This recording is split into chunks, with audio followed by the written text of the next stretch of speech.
गुरु परंपरा योग संस्थान में आपका स्वागत है।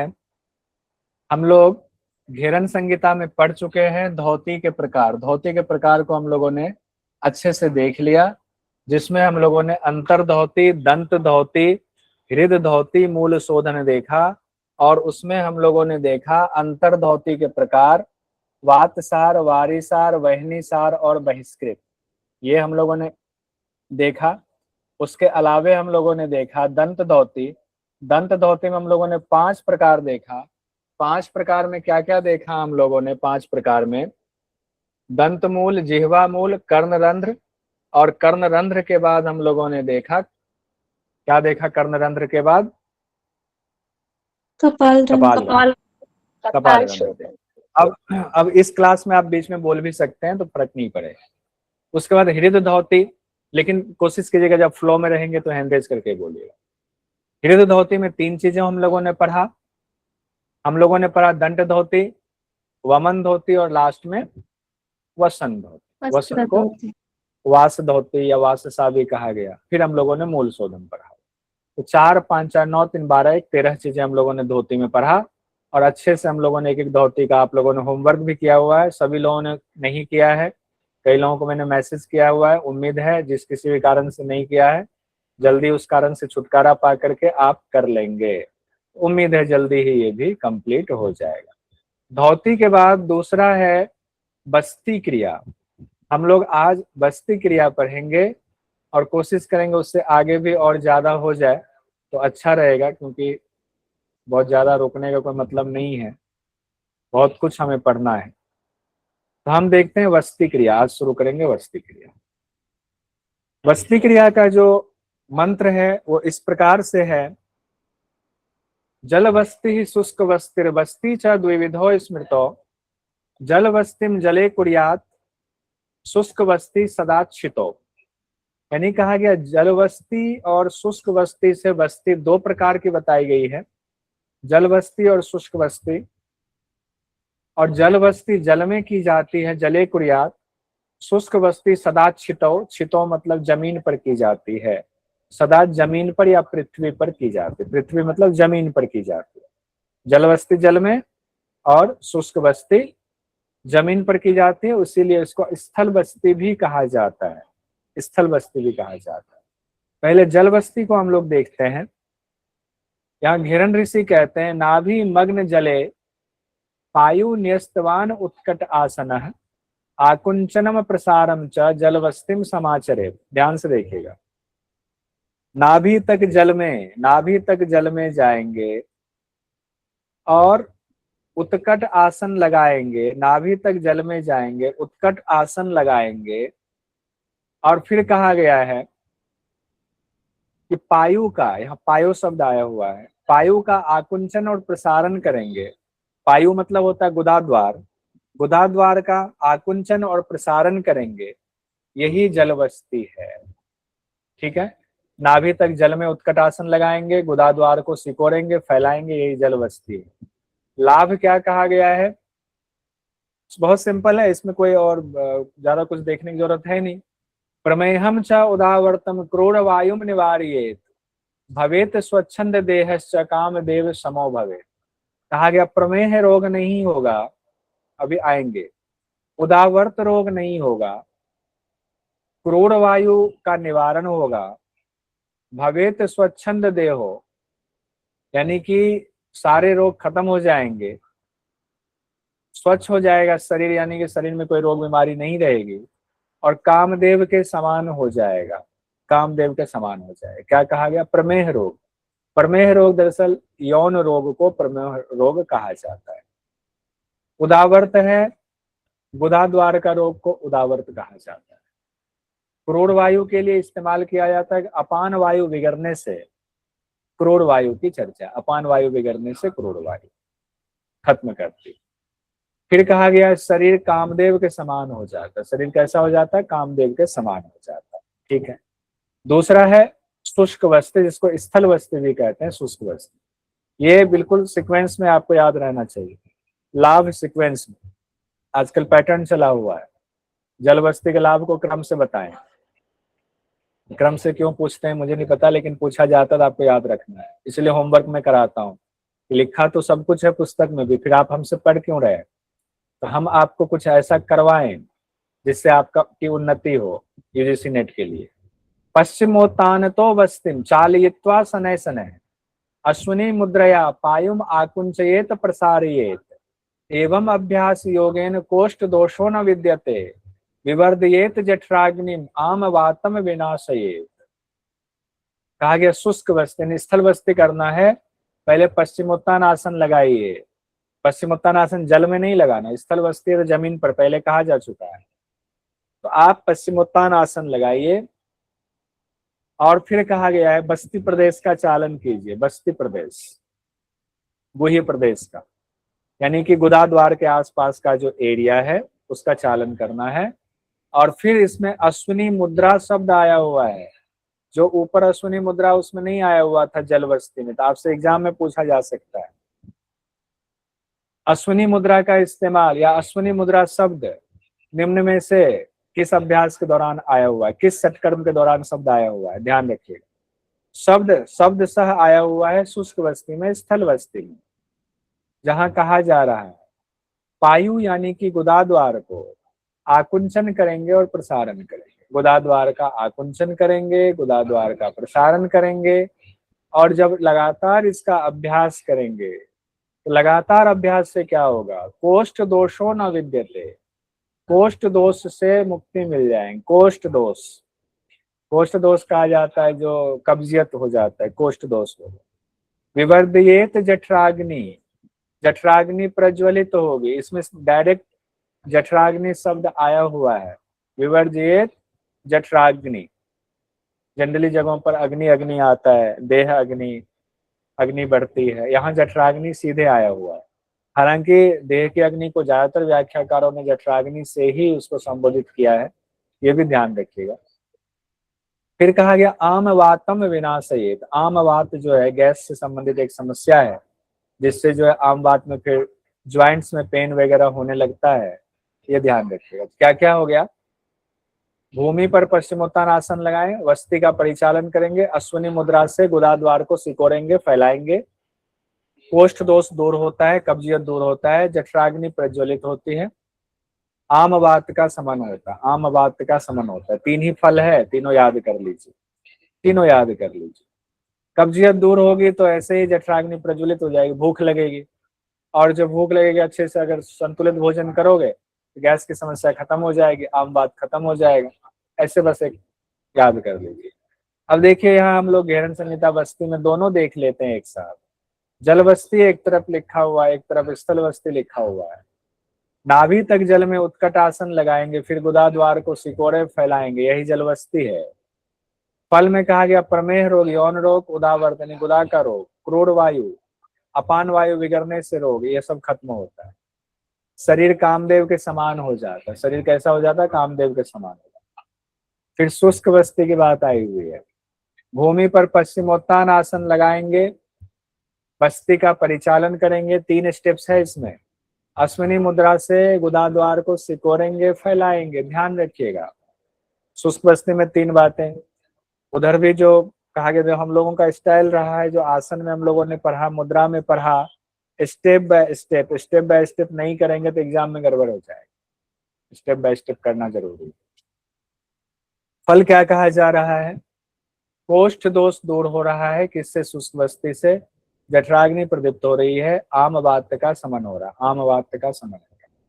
ठीक है, आइए आगे बढ़ते हैं। हम लोगों ने धौतिक बाद बस्ती देख लिया, अभी 2 ही देखा है सटकर्म में से, 4 सटकर्म बचे हुए हैं। कैमरा में भले ही काला आ रहा होगा, परेशान मत होइएगा, क्योंकि हमने कैमरा की सेटिंग ठीक है, इसीलिए शायद आज बोर्ड अच्छा दिखा है, नहीं तो ऑटो फोकस था ना, हमने मैनुअल कर दिया है। कोई बात नहीं। नेति में आते हैं, सटकर्म में तीसरी क्रिया नेति है घेरन संहिता में, जिसमें कहा जा रहा है वितस्ति मानम सूक्ष्म सूत्रम नासा नाले प्रवेशये मुखाग्नि निर्गमयेच पश्चात प्रोच्यते नेति कर्मकम, यानी मुखात निर्गम येत पश्चात। फिर कहा गया साधनात नेति कार्यस्य, साधनात नेति कार्यस्य, खेचरी सिद्धिम आपनुयात, खेचरी सिद्धिम आपनुयात। कफ दोषा विनश्यन्ते दिव्य दृष्टि प्रजायते, कफ दोषा विनश्यन्ते दिव्य दृष्टि प्रजायते। ठीक है, अब इसको अच्छे से देखिए, ऊपर एक बार देखिए फिर दोबारा देखेंगे। दिव्य दृष्टि शब्द आया, ध्यान रखिएगा। दिव्य दृष्टि कहाँ कहाँ आया है वो आपको याद करना है। हालांकि हमने बनाया हुआ है टेबल, चिंता मत कीजिएगा, लेकिन दिमाग पे जोर दीजिएगा कहाँ कहाँ आया हुआ। पहले कहा गया वितस्ती मान यानी एक वितस्ती, सूक्ष्म सूत्र लेंगे, एक वितस्ती इतना लंबा, एक वितस्ती। सूक्ष्म सूत्र लेंगे, नासिका के नाल में प्रवेश करेंगे, मुख से बाहर निकाल देंगे। इसी को नेति कर्म कहा गया है, यानी कि जल नेति की नहीं सूत्र नेति की चर्चा की गई। हठ प्रदीपिका में भी सूत्र नेति, यहाँ भी सूत्र नेति है, जल नेति की चर्चा नहीं है। साधनात् नेति कार्य से, नेति कार्य को जब आप उसकी साधना करते हैं तो क्या होता है, खेचरी की सिद्धि होती है, खेचरी अपने आप आती है, खेचरी सिद्धि हो जाएगा। अरे बाबा इतनी बड़ी बात कही गई। कफ दोष का नाश हो जाएगा और दिव्य दृष्टि आएगी। ठीक है, तीनों याद रखिएगा। फिर से देखिए क्रिया विधि, एक वितस्ती लंबा, सूक्ष्म धागा नासिका से डालें, मुख से बाहर निकालें। फल में क्या कहा गया है, खेचरी की सिद्धि, कफदोष का नाश, दिव्य दृष्टि प्राप्त होती है। ठीक है, फिर आएंगे घेरन संहिता में नेति कर्म के लाभ बताए हैं। घेरन संहिता में नेति कर्म के लाभ बताए। क्वेश्चन है, जठराग्नि प्रदीप, कफदोष का नाश, नारियों की निर्मलता, खेचरी सिद्धि, कामदेव के समान।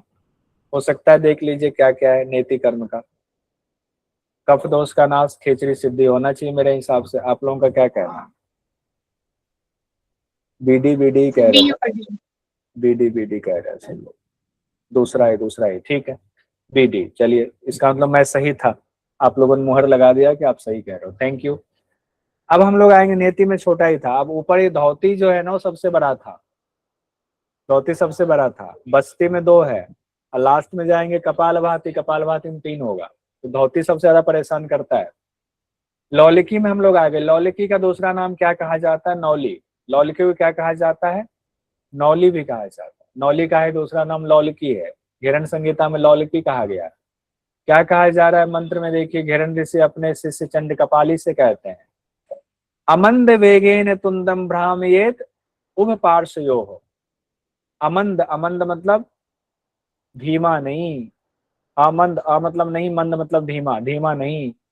या तो फिर कैसा, वेगेन वेग पूर्वक, तुंदम भ्रामयेत उभ पार्श्वयो, पेट के दोनों पार्श्व दोनों किनारों को भ्रमण कराना है, भ्रमण कराना है, भ्रमण कराइए। फिर कहा गया सर्व रोग, सर्व रोगानी हंतिह, सर्व रोगानी हंतिह देहा नल विवर्धनम, सर्व रोगानी हंतिह देहा नल विवर्धनम। सभी रोगों का नाश होता है और शरीर की अग्नि बढ़ती है। सभी रोगों का नाश होता है, शरीर की अग्नि बढ़ती है।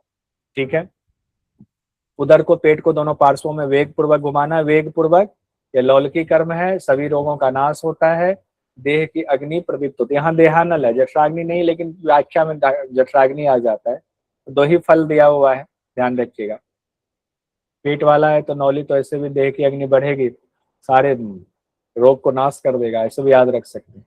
अब आते हैं त्राटक पर, पांचवें पर पहुंच गए हुए हैं, बहुत जल्दी खत्म होने वाला है। पांचवा है त्राटक। त्राटक में क्या कहा जा रहा है, निमेश उन्मेष त्यक्त्वा सूक्ष्म लक्ष्यम निरीक्षयेत पतंती यावद सुनी त्राटकम प्रोच्यते बुधे एवं अभ्यास योगेन सांभवी जायते ध्रुवम नेत्र रोगा विनश्यन्ति दिव्य दृष्टि प्रजायते। लीजिए दिव्य दृष्टि फिर आ गया, सबको दिव्य दृष्टि हो गई होगी इतना पढ़ते पढ़ते। यहाँ निमेश उन्मेष शब्द है, निमेश उन्मेष, पलक झपकना पलक उठना, पलक झपकना पलक उठना, निमेश उन्मेष है। इसका त्याग करना है, यानी एक टक देखना है, पलकें नहीं झुकेंगी। पहले हम लोग करते हैं, गेम खेलते थे, देखते हैं कौन किसकी पलक पहले झपकती है। गेम खेलते थे, आंखों से आंसू आने लगता है। किसी सूक्ष्म लक्ष्य को एक टक देखना बिना पलक झपकाए, तब तक देखना जब तक आंखों से आंसू ना गिरे। पतंती गिरना, यावद श्रोणी जब तक आंसू ना गिरे, उसी को त्राटक कहा गया। अब ये त्राटक बिल्कुल अधूरा है, बिल्कुल अधूरा है। यहाँ गुरु के पास जाएंगे तो त्राटक की दिव्यता प्राप्त होगी। तो इसको देख करके करेंगे तो हो सकता है आंखें भी खराब हो जाए, सिर्फ इतना पढ़ के करेंगे तो। ठीक है, फिर कहा गया एवं अभ्यास योगेन सांभवी जायते ध्रुवेन, इसी तरह अभ्यास करते रहेंगे किसका, त्राटक का, तो सांभवी सांभवी मुद्रा सिद्ध हो जाएगी, सांभवी की स्थिति आ जाएगी, सांभवी की। ये इंपॉर्टेंट पॉइंट है, याद रखिएगा, किससे, त्राटक से सांभवी। नेत्र रोग विनश्यंति, आंखों के रोग खत्म हो जाएंगे और दिव्य दृष्टि मिलेगी। तो आपके मन में हो जाएगा आंखों के रोग खत्म हो जाएंगे और दिव्य दृष्टि भी मिलेगी, आंखों के रोग खत्म और दिव्य दृष्टि भी मिलेंगे, और क्या चाहिए, और क्या ही चाहिए, सब कुछ मिल गया। ठीक है, ये ध्यान रखिएगा। अब आगे बढ़ते हैं, ये फिर से होगा रिपीट, एक बार यहाँ देखते हैं। दिव्य दृष्टि, आप लोगों ने जोर लगाया, दिव्य दृष्टि कहाँ कहाँ आया हुआ था, कपाल रंध्र दंत धौती में आया हुआ था, कपाल रंध्र धौती में, और कपाल रंध्र धौती दंत धौती का प्रकार है, वहां पर आया था, दिव्य दृष्टि प्राप्त होगी। अभी हम लोगों ने आज पढ़ा नेति में और आज ही पढ़ा त्राटक में, ये तीन जगह पर दिव्य दृष्टि की चर्चा अभी सटकर्म में आई हुई है, याद कर लीजिए। छठा जो हमारा है सटकर्म में, छठा कर्म जो हमारा है वह है कपाल भाती, कपाल भाती चमकने लगेगा, एकदम भाती चमकने लगेगा। वात क्रमेण व्युत क्रमेण शीत क्रमेण विशेषतः भाल भाती त्रिधा कुर्यात कफ दोषम निवार्ये। वात क्रमेण व्युत क्रमेण शीत क्रमेण विशेषतः भाल भाती त्रिधा कुर्यात कफ दोषम निवार्ये निवार्यते।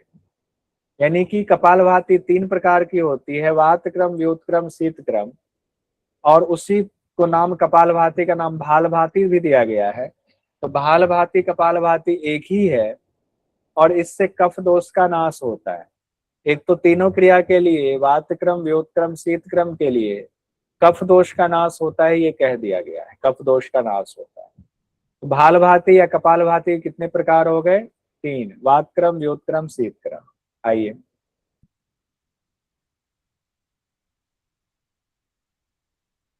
अब वात क्रम में आते हैं, वात क्रम, व्युत क्रम, शीत क्रम देखना है। वात क्रम इतना आसान है, आप में से बहुत सारे लोग रोज ही करते होंगे, अनुलोम विलोम करते हैं ना,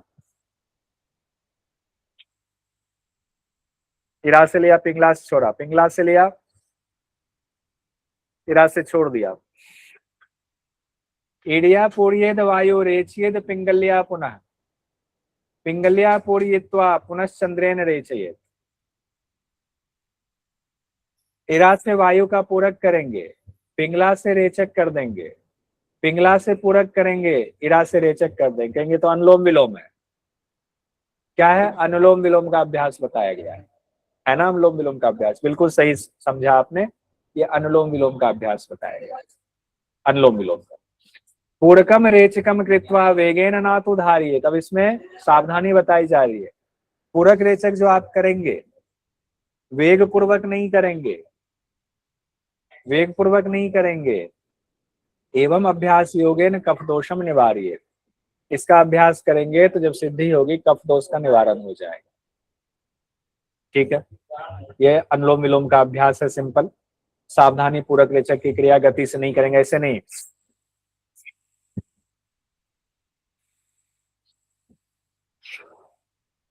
निर्देश है, धीरे धीरे, जिसकी जो है अपनी क्षमता अनुसार धीरे धीरे। कहा जाता है, ऐसा कहा जाता है व्याख्या में, हाथ पर रेत रख लीजिए, आटा रख लीजिए और ऐसा अनुलोम विलोम कीजिए कि आटा हिले भी ना, रेत हिले भी ना, इतना धीमे कीजिए, ऐसा कहा जाता है। कफ दोष का निवारण हो गया। वात क्रम, व्युत क्रम और शीत क्रम देख लेते हैं। व्युत क्रम में कहा जा रहा है नासाभ्याम जलम आकृष्य पुनर्वक्त्रेण रेचयेत् पायम पायम व्युत क्रमेण श्लेष्म दोषम निवार्येत्। यानी कि दोनों नासिका से जल को पिएंगे, जलम आकृष्य, दोनों नासिका से। अब डब्बे में लेकर के, जल पात्र में लेकर के कर रहे हैं या हाथों में लेकर के भी लोग करते हैं, हाथ जल को हाथ में डाला फिर लिया नाक से, नाक से लेंगे, अब मुंह से फिर बाहर निकाल देंगे, नाक से लेंगे मुंह से बाहर निकाल देंगे।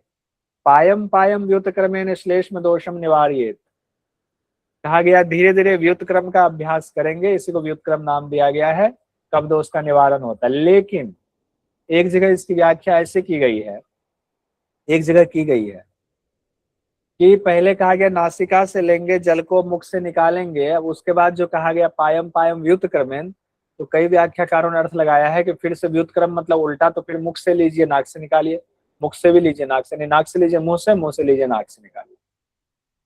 लेकिन परीक्षा की दृष्टि से एक ही याद रखेंगे, उस व्याख्या में मत जाइएगा, फंस जाएंगे। ज्ञान के लिए आप याद रख लीजिए, बहुत बढ़िया है। एग्जाम के लिए नाक से लेना मुंह से छोड़ना व्युत्क्रम, इतना याद रखिएगा, ठीक है।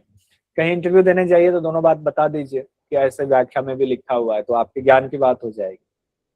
फिर शीतक्रम में आएंगे, शीतक्रम उल्टा हो गया, नाक से लिया था छोड़ा था तो व्युत्क्रम था, अब मुंह से लिया नाक से निकाला शीतक्रम। शीत कृत्य पित्वा वक्रेण नासा नाल विरेचयेत, नासा नाल विरेचयेत एवं अभ्यास योगेन कामदेव समो भवेत, ना जायते वार्धक्यम च ज्वरो नैव प्रजायते, भवेत स्वच्छंद देहश्च कफ दोषम निवारयेत। क्या कहा जा रहा है? शीत कृत्य पित्वा, यानी शीतकार करता हुआ, यानी एक ध्वनि भी निकालनी है मुंह से, शीतकार करता हुआ मुख से जल को पिएंगे और नासिका से उसका रेचन कर देंगे, नासिका से रेचन कर दीजिए, निकाल, रेचन मतलब निकाल देंगे। फिर कहा गया इससे क्या होगा? कामदेव के समान हो जाएंगे, इससे लगेगा कामदेव उतर आया, उसी के सदृश दिखेंगे, कामदेव के सदृश दिखेंगे। वार्धक यानी बुढ़ापा नहीं आते, यहाँ एक और शब्द है, ना जायते वार्धकम, ना जायते वार्धकम यानी बुढ़ापा नहीं आएगा। ना ज्वरो नैव प्रजायते, ज्वर भी बुखार भी नहीं आएगा, बुढ़ापा नहीं आएगा, बुखार नहीं होगा, शरीर स्वच्छ होगा, कफ दोष का नाश होगा। कई लेखकों ने ज्वरों तो कई लेखकों ने जरा शब्द लिखा हुआ है, ध्यान दीजिएगा। अलग अलग प्रकाशन हाउस की किताब अगर आपके पास हो, उसमें कई जगहों पर ज्वरों मिलेगा, कई जगहों पर जरा मिलेगा। तो हमने चूंकि एक जगह पर वार्धक है तो दूसरी हमने ज्वरों ही माना, ये हमने ऐसा माना हुआ, लेकिन हो सकता मिले तो परेशान नहीं होंगे, क्योंकि देखिए पुरातन ग्रंथ में ये चीजें हो जाती। क्या बात है, अच्छा है, अच्छी लग रही है, बहुत बढ़िया, ठीक है। मेरी मैडम चश्मा बना के आए, चश्मा पहन करके और ताली बजा के कह रही देखो मुझे मैं कितनी अच्छी लग रही हूँ, तो तारीफ करना बनता है ना, तो मैंने तारीफ कर दिया, बहुत सुंदर लग रही है। बढ़िया, आप लोग भी तारीफ कीजिए। घर में सुख शांति बना रहे, तो अभी तो यहाँ तो ज्यादातर बहनें ही हैं, जेंट्स कम है, वो भी शादीशुदा कम ही है, हमारी क्लास में बहनें ज्यादा होती हैं। तो जेंट्स के लिए हमेशा तारीफ करते रहिए। सर हम देखेंगे तभी तो तारीफ करेंगे। आप मत कीजिए तारीफ, वो जो आपके हस्बैंड के लिए, अगर सुन रहे हैं तो उनके लिए है, क्यों बिना मतलब के तारीफ करते रहे, अब बिना गलती के सॉरी बोलते रहे, जीवन सुख में रहेगा, ठीक है। बिना गलती के सॉरी बोलना और एकदम तारीफ करते जाना, जीवन सुख में रहेगा। जेंट्स के लिए है, महिलाओं के लिए तो आप लोग तो प्रकृति हो, आपके तो परवश सब कुछ है, माया हो आप लोग, तो आपके तो परवश में सब कुछ है। ठीक है, आइए, माफी चाहूंगा, किन्हीं को ठेस पहुंचाना मकसद नहीं, बल्कि तारीफ करना मकसद। अब घेरन संहिता में हम लोगों ने अभी जो पढ़ा, क्या क्या पढ़ा? नेति पढ़ा, लौलिकी पढ़ा, त्राटक पढ़ा और कपालभाति पढ़ा। एक साथ देखिएगा। नेति में पढ़ा, एक बितस्ती लंबा सूक्ष्म वस्त्र लेंगे और नासिका में डालेंगे, मुख से बाहर निकालेंगे, इससे खेचरी की सिद्धि होती है, बहुत इंपॉर्टेंट है, खेचरी की सिद्धि होती है, कफ दोष का निवारण होता है, दिव्य दृष्टि मिलती है। अभी इसको एक बार और रिवीजन नीचे करेंगे, चिंता मत कीजिएगा। लौलिकी में कहा गया है उदर को दोनों पार्श्व, पेट को दोनों पार्श्व में वेग पूर्वक घुमाना है, यह लौलिकी कर्म है, सब रोगों का नाश होता है, शरीर की अग्नि प्रदीप्त होती है, शरीर की अग्नि प्रदीप्त होती है। फिर कहा गया है त्राटक में निमेष उन्मेष, पलक नहीं झपकना है, रोक करके एक टक किसी सूक्ष्म लक्ष्य को देखेंगे, जब तक आंसू ना निकल आए तब तक देखेंगे। फल क्या है? सांभवी, सांभवी खेचरी, दोनों को नोट कर लीजिएगा स्पेशल डायरी में। मुद्रा की स्थिति प्राप्त होती है खेचरी सांभवी मुद्रा की, नेत्र के आंख के रोग दूर होते हैं, आता हूं क्वेश्चन पर आता हूं, आंख के रोग दूर होते हैं, दिव्य दृष्टि मिलती है, दिव्य दृष्टि प्रजायते, दिव्य दृष्टि मिलती है। फिर कहा गया है कपालभाति में 3 बात, वातक्रम, व्युतक्रम और शीतक्रम, वातक्रम, व्युतक्रम, शीतक्रम। वातक्रम तो अनुलोम विलोम की तरह है, लेफ्ट से लेना, राइट से छोड़ना, राइट से लेना, लेफ्ट से छोड़ना, लेकिन धीरे धीरे कफ दोष का निवारण होता है, बस इतना कहा गया है। व्युतक्रम में कहा गया है दोनों नासिका से जल पिए, इसको व्युतक्रम कहा गया, लेकिन एक व्याख्या में व्युत मतलब कि उल्टा भी करना है, श्लेष्म दोष का निवारण होता है, इसमें भी कफ दोष की बात है। शीत क्रम में कहा गया, शीत क्रम में थोड़ा सा ज्यादा फायदा बताया गया। जैसे शीतकारी प्राणायाम में, शीत क्रम में घेरन 60 का शीतकारी प्राणायाम में कामदेव के द्वितीय कामदेव का कहा गया। शीतकार करता हुआ मुख से पानी पिएंगे, नासिका से निकालेंगे, रेचक कर देंगे, कामदेव के समान हो जाता है, वार्धक यानी बुढ़ापा नहीं आता है, और जरा बुढ़ापा नहीं आएगा, और ज्वर भी नहीं होता है, शरीर स्वच्छ हो जाता है, कफ दोष का निवारण होता है। यहाँ ज्वर छूट गया है, ज्वर भी नहीं होता है। ठीक है, यहाँ तक हो गया। अब थोड़ा सा हम लोग आज इसको कंप्लीट कर लेंगे। घेरन संहिता का आज प्रथम जो है वो कंप्लीट हो जाएगा। ये भी बनाया हुआ है, ये तो वही बात है, उसी को हमने दूसरी तरीके से दिया हुआ। अब उसका नया बन गया तो क्या ही करना है इसका। आइए अब यहाँ पर कुछ कंपैरेटिव स्टडी छोटा मोटा देख लेते हैं। इसमें कुछ और आप लोगों को जोड़ना हो, एड ऑन करना हो तो आप कर सकते हैं, देख लीजिएगा। षटकर्म के किस किस अभ्यास से दिव्य दृष्टि मिलती है? अभी हम लोगों ने देखा कपाल रंध्र, दंत धोती। कपाल रंध्र, दंत धोती, नेति क्रिया और त्राटक, 3 है, 2 बार रिपीट हो गया, पहले भी रिपीट किया था। किन शोधन क्रियाओं से कफ दोष का निवारण होता है? कफ दोष तो बहुत कहा गया, एक तो कपालभाति तीनों कहा गया। शुरुआत से देखें तो जिह्वा मूल धोती में भी कहा गया था, कपाल रंध्र में भी कहा गया, दंड धोती में कहा गया, वमन धोती में कहा गया, वसन धोती, तीनों मिला के कहे तो हृद धोती में कहा गया। हृद धोती में तो कफ पित्त भी आ गया था। नेति क्रिया में कहा गया कफ दोष, कपालभाति में।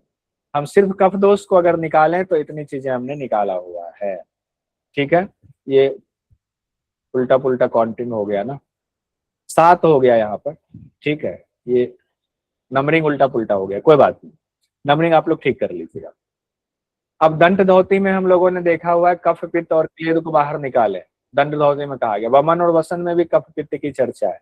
अगर सिर्फ आपसे कफ और पित्त की बात आए ना तो हृद धोती या हृद धोती के जो 3 प्रकार होते हैं, दंड, वमन और वसन, उसको ध्यान में रखिएगा, क्योंकि हृद धोती में कहा गया दंड धोती, वमन धोती, वसन धोती, तीनों में कफ पित्त दोष की बात आई है।